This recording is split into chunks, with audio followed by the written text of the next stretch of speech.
Colossenses 1, a partir do verso 13.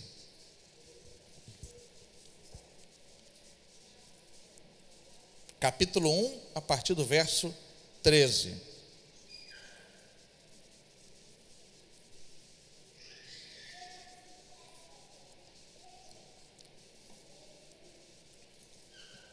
Vamos falar com Deus uma vez mais. Pai querido, Deus amado,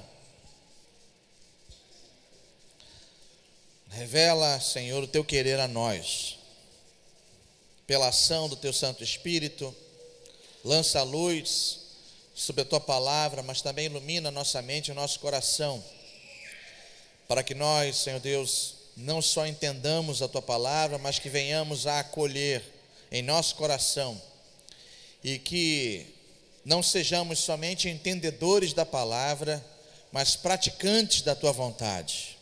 E assim estaremos verdadeiramente honrando e glorificando o teu santo nome e sendo bem-aventurados nesta terra. Louvado, exaltado seja o teu santo nome, em nome de Jesus. Amém.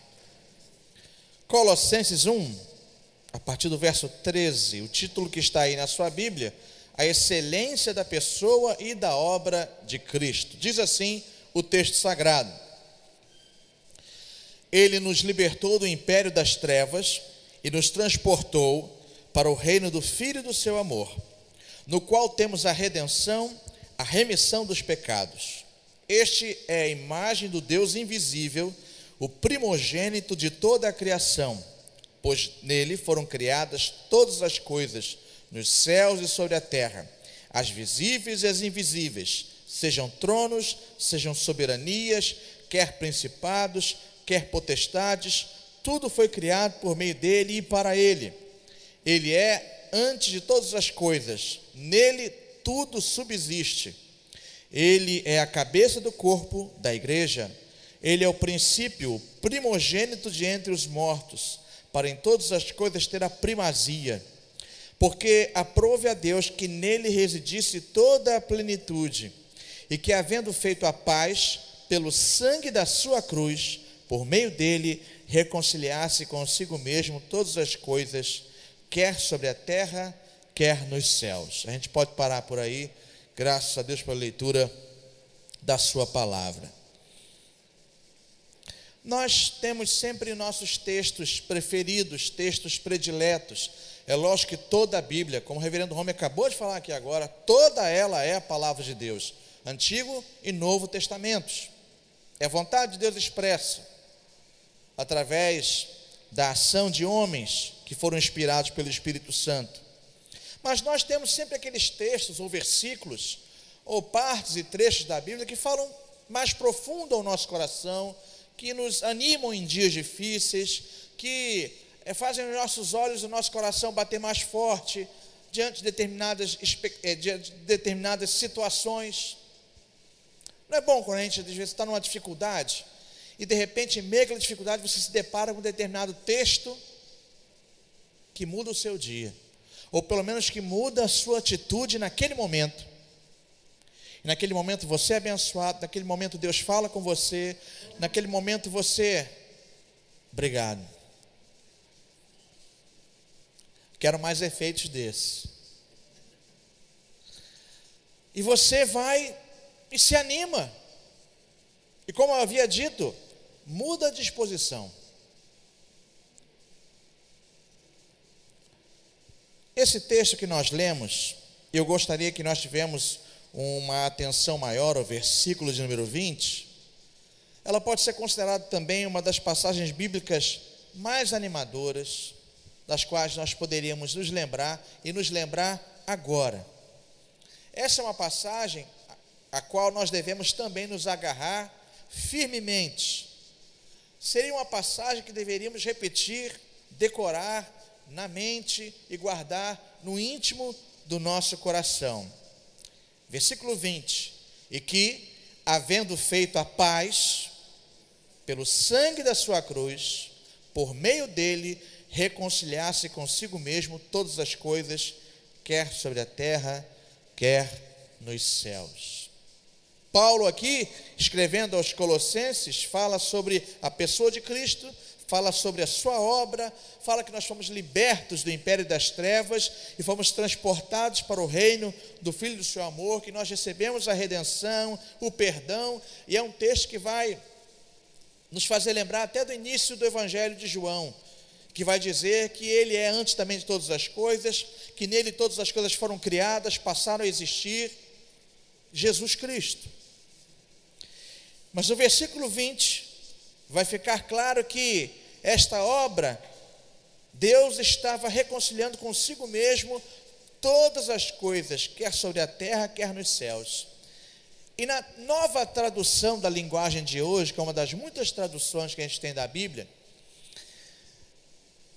há uma ideia que deixa o nosso coração ainda mais cativado pela palavra de Deus. Olha como fica essa tradução na linguagem de hoje, na Bíblia, linguagem de hoje. Portanto, por meio do Filho, Deus resolveu trazer o universo de volta para si mesmo. Uma coisa bonita. E às vezes a gente fica um pouco preocupado com essas traduções que procuram facilitar o entendimento das pessoas mais simples. É mesmo.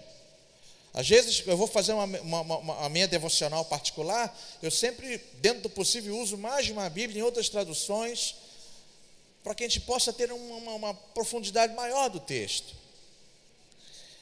E aí, olhando o texto grego, a ideia é a mesma. Deus resolveu trazer o universo de volta para si mesmo. Ele trouxe a paz, continua o versículo, por meio da morte do seu filho na cruz. E assim, repete a expressão, trouxe de volta para si mesmo todas as coisas, tanto na terra como no céu. Trouxe de volta, trouxe a paz por meio da morte, trouxe o universo de volta para si, trouxe de volta para si mesmo todas as coisas. Trazer de volta. Eu fiquei pensando, o que é trazer de volta? O que é voltar e tornar o caminho? Dá a ideia de algo que estava no caminho e que por algum acidente de percurso saiu da rota. E aí Deus, não querendo que os seus filhos e filhas permanecessem fora daquela rota estabelecida por Ele desde o início, Ele traz de volta para si todas as coisas. De que forma? Enviando o seu Filho, porque por nós mesmos, nós não teríamos condição de tornar o caminho original, de voltar ao início. Deus trouxe de volta tudo o que se desviou, todos os que erraram o caminho ou deram um passo em falso, há pouco ou há muito tempo. E a gente fica imaginando, gente, que maravilha, que poder, que tão grande salvação. E quando a gente começa a dimensionar isso dentro da gente, a gente pelo menos deveria ter dois tipos de manifestações. A primeira delas, quando a gente entende, ou entende melhor, de que Deus envia o seu Filho para que aquele caminho de outrora que foi esquecido, Ele envia o seu Filho para que nós pudéssemos voltar aos trilhos, tornar ao caminho, voltar ao início. Acho que a primeira coisa que a gente tem que fazer é louvar intensamente a Deus com espírito de imensa gratidão. Louvar intensamente a Deus com espírito de imensa gratidão. Deus, muito obrigado, porque o caminho que eu vivia, e meu caminho ia dar em morte, ia dar em perdição, ia acabar em terror, ia acabar em desgraça, ia acabar numa realidade final no qual eu viveria apartado da tua presença e do teu amor por toda a eternidade. Não é algo temporário, mas eu estaria longe do amor de Deus, da sua luz, do seu carinho, do seu favor, durante toda a eternidade, estar apartado de Deus, durante toda a eternidade, isso se chama inferno. Eu vou ser muito sincero a vocês, existem muitas figuras na palavra de Deus que procuram expressar como vai ser esse estado de fogo, de agonia, onde o verme não morre, né? Expressões que o próprio Senhor Jesus deixou, esclarecendo, mas me dá a sensação de que ele fala muito mais, não num fogo real, mas num estado total de desespero, de dor, de agonia, e de uma agonia que não cessa, assim como o fogo não se apaga e nem o verme morre. Ou seja, a ideia é de um bicho que é jogado no fogo, e nem ele morre, e nem o fogo se apaga. Então, qual é a ideia? É a ideia de um tormento eterno. O fogo não se apaga e o verme não morre. Isso me faz pensar muito mais numa agonia, num estado que não vai cessar, por estar apartado da bondade e do amor de Deus. Esse estado pode começar aqui agora, ou já pode ser o estado natural daqueles que ainda não tiveram encontro genuíno com Jesus. Mas esse texto diz que, havendo feito a paz pelo sangue da sua cruz, por meio dele, reconciliasse consigo mesmo todas as coisas, quer sobre a terra, quer nos céus. Eu sempre digo que eu sou presbiteriano, e repito isso várias vezes, mas mesmo sendo presbiteriano, eu digo, Jesus está aqui, e sempre que nós abrimos a palavra de Deus para pregar, Jesus é apresentado. E se você hoje vive um estado, não final e eterno, mas agora vive um estado de falta de paz, de agonia, como nós falamos pela manhã, de uma tempestade dentro de você, que arruína não só você por dentro, mas também que arruína tudo à sua volta. A cruz já foi erigida, o sangue já foi derramado. Venha aos pés da cruz, venha aos pés da cruz, experimente a paz que só Cristo pode dar. E o seu desespero, o seu tormento, a sua agonia, ela vai cessar por uma paz duradoura, uma paz que o mundo não pode dar.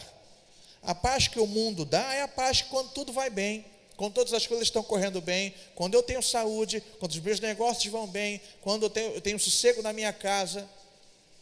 Mas se porventura a sua saúde for embora, os seus negócios irem a pique, ou seja, se você falir, e tantas outras coisas, com Cristo, e ter Cristo não é um salvo-conduto para você não ter problemas, mas ter a Cristo é a certeza de que, ainda que o mundo acabe à sua volta, ainda que tudo pareça estar no redemoinho, você tem a paz e a segurança para enfrentar todas essas adversidades.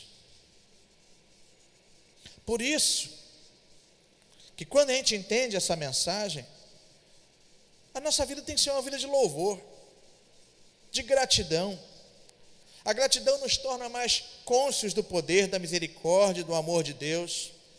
A gratidão a Deus e a sua obra aumenta também a nossa dependência, aumenta também a nossa humildade. Deus é exaltado e nós humildemente reconhecemos com coração grato por tão grande bênção ministrada à nossa vida. Algo que por nós mesmos não teríamos o poder de alcançar nem com a melhor das nossas obras. Isaías 64, versículo 6, melhor das nossas obras seria como trapo de imundícia. Louve a Deus intensamente. Mas louvar a Deus não é somente aqui na igreja, enquanto nós fomos aqui e recebemos a ministração do louvor de uma forma incrível, como sempre é todo domingo. A gente só tem que tomar o cuidado, falar assim, que às vezes as pessoas ficam ofendidas, não é? Às vezes, poxa, mas eu também canto, mas eu também louvo. Nós sempre somos abençoados, pelo time de adoradores da nossa igreja. Paulo Franco está aqui e sabe que eu falo a verdade. Mas tem algumas vezes que Deus toca o nosso coração de uma forma muito especial no louvor. E pelo menos meu coração hoje foi um dia. Mas não é só aqui, não é só agora. Louvar a Deus intensamente é ter uma vida de alegria diante das circunstâncias, por mais terríveis que sejam.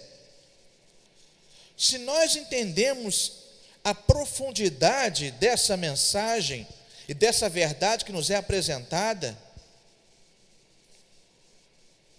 a gente tem que de fato provar que é o povo mais feliz da terra. Não por prepotência ou arrogância, mas nós devemos mostrar isso ao mundo e revelar isso naturalmente, que somos os mais felizes.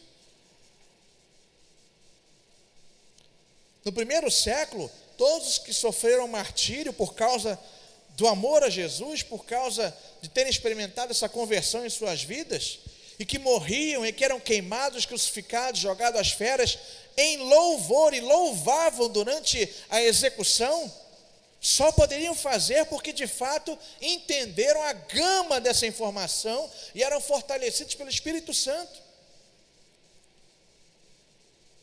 Nero, quando ia visitar aqueles que eram executados, e quando se deparava com os rostos, os que sobravam, né?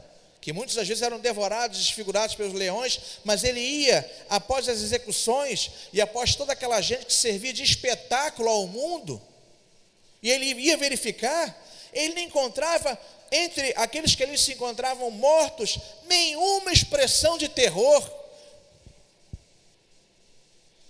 E ele ficava louco e não entendia, porque visitava os corpos, e aqueles que conseguiam ser identificados, ele via uma expressão de paz. E diz Eusébio de Cesareia na história eclesiástica, alguns pareciam até estar sorrindo. Mas como? Sorrindo, sendo executado, sendo queimado, sendo perfurado, sendo lançado às feras. Porque eles entenderam de fato a mensagem. E com o auxílio do Espírito Santo, até mesmo as suas mortes eram a proclamação da glória e do poder de Deus, cujo Império Romano não pôde deter, não pôde findar, não pôde extinguir. E eu fico envergonhado, irmãos, porque hoje, diante das menores dificuldades, nós já retrocedemos. Nós que eu estou falando não são vocês, eu estou me incluindo. Por muito pouco, às vezes, nós negamos a Cristo. Por muito pouco. Cadê essa certeza? Cadê essa alegria? Cadê essa vida de louvor? Ao entender que Deus trouxe para si aquilo que havia se desviado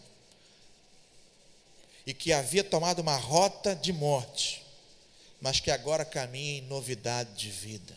Cadê? Onde está?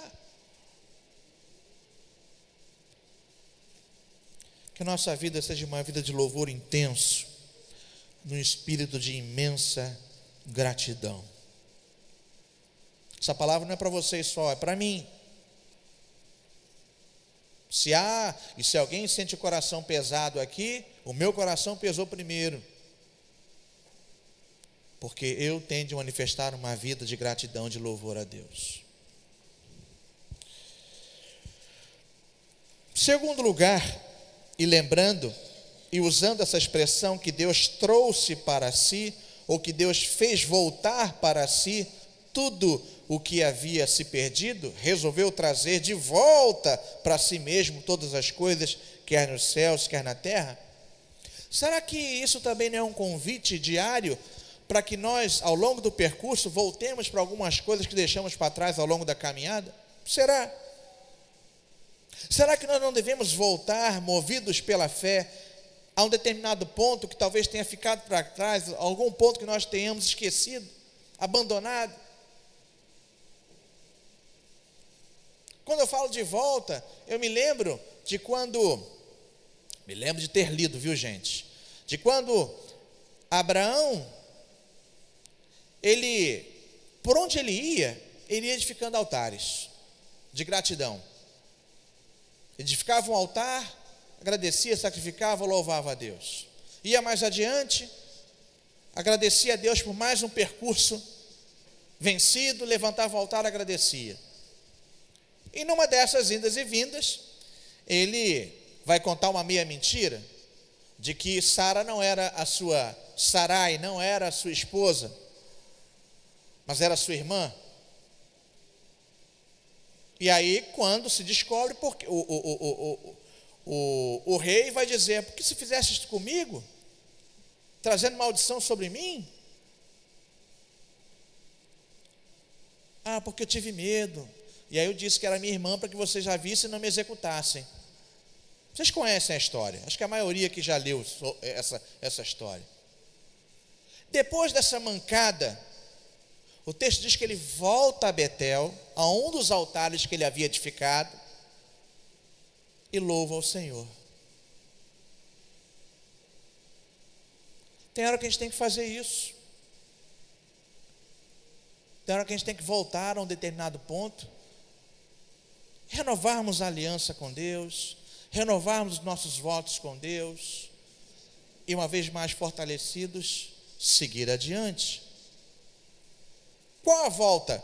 E você não vai responder, mas eu gostaria que você respondesse para o seu coração. Qual é a volta? Ou quais as voltas que no momento você precisa fazer para resgatar, para reconciliar algo que possa ter se perdido? Saúde? Como assim, pastor? Na vida frenética do trabalho, eu acabei descuidando de mim. Preciso dar uma parada e voltar a cuidar de mim também. E isto não é pecado, isto não é vaidade. Até porque o nosso corpo é templo do Espírito Santo. Alguns templos são maiores, né, Andrezão? Outros médios, outros pequenos. Ganhei presente de um amigo, ganhei um presente na Zara, uma camisa, não é? Aí, achei bonita, né? Aí vesti no ombro legal. Quando chegou aqui, eu tomei até cuidado para não arrebentar o botão, porque já tinha que trocar a camisa. Aí voltei lá na Zara, eu e minha esposa.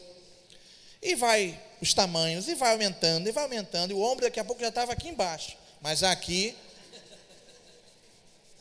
aí, assim, não tem tamanho não, as camisas aqui na Zara são slim. Eu não sou slim. Aí eu falei: e agora, o que a gente vai fazer? E aí? Aí eu vi que na Zara tinha perfume, o mesmo preço da blusa. Me dá um perfume aqui e deixa para lá. Aí eu tirei uma foto e mandei para a pessoa: isso aqui foi o presente que você me deu. A pessoa não entendeu. Falei assim: não, que a camisa não deu, cara. Eu não sou igual a você. Foi indo. Mas vamos deixar de bobeira para lá. Será que a gente precisa voltar a ter juízo? Será que a gente precisa voltar a ter sobriedade? Será que a gente precisa voltar a ter tranquilidade? Será que precisa voltar a ter ânimo no trabalho, prazer naquilo que a gente faz? Aos casados, será que a gente precisa voltar à lua de mel? Falando muito francamente, e não querendo faltar com respeito a ninguém, será que a gente precisa voltar à lua de mel? E será que a gente precisa voltar àquele tempo em que nós éramos mais cordiais com nossas esposas? Eu sempre boto a figura do homem, porque biblicamente o homem tem que amar a mulher como Cristo amou a igreja. E como é que Cristo amou a igreja? Morrendo por ela. Então, desculpem, mas a responsabilidade maior é nossa mesmo. Não estou falando sobre paparicar. Eu não estou falando para colocar a mulher no pedestal e transformá-la no ídolo. Mas o que eu estou dizendo é de nós voltarmos atrás no carinho, no respeito, na atenção. E às vezes a gente falha nisso. Ou muitas vezes a gente falha nisso.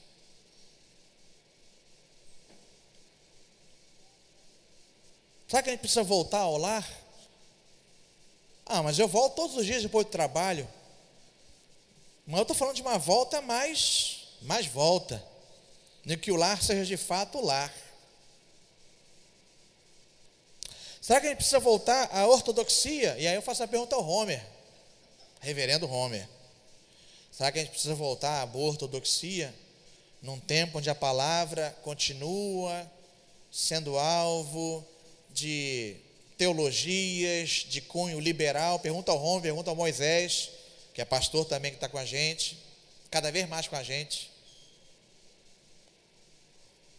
Será que a gente precisa voltar àquela palavra e aquele ensino que de fato é o que vai nos segurar nos tempos de dificuldade e aflição?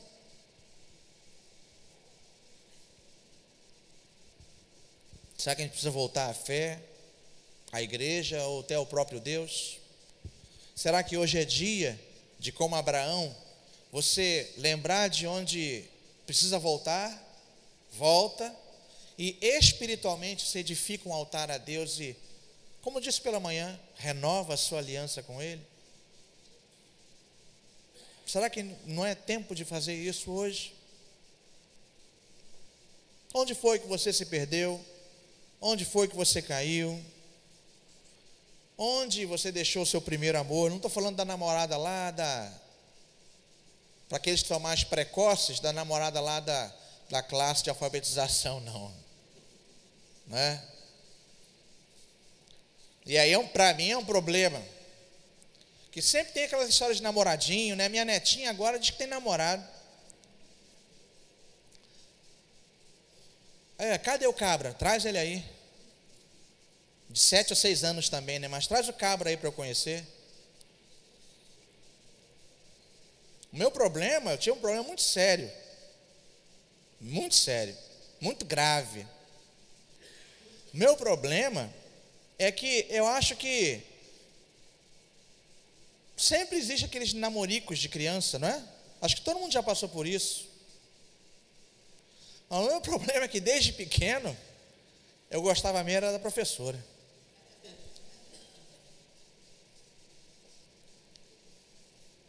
Acho melhor a gente parar por aí.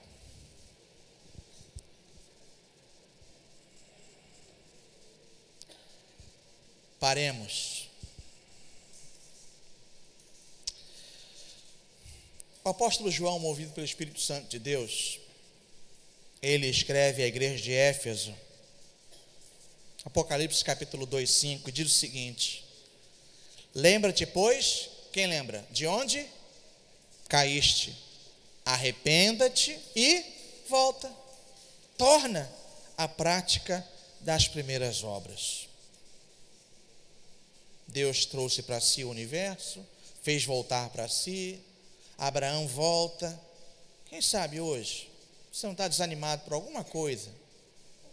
E, na verdade, Deus está te chamando através dessa palavra para você sacudir a poeira dos tombos que tem levado por aí e voltar e caminhar mais firme, com ânimo, com alegria, louvando a Deus.